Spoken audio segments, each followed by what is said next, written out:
Ty vole, čo by som dneska mal robiť? Joj, sa chorý a ja fakt neviem, čo mám robiť. Čo keby som natočil videjko, a nie teraz? No, tak asi dneska natočím video. Mám taký pocit. Haha. Ako vždy z Fortniteu, hej. Takže ideme to hneď zmeniť, toto, čo tu je.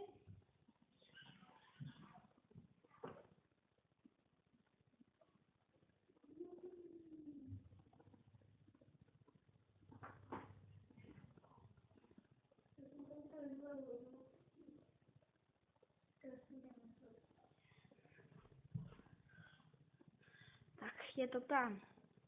Tak úplne šťastný frajer Filip je úplne šťastný, a tak ideme a tak asi za nejakú... Počkaj, koľko je hodín?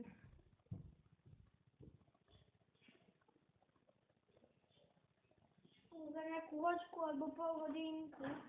Už máme Roblox, neviem, či som Roblox úplne. No.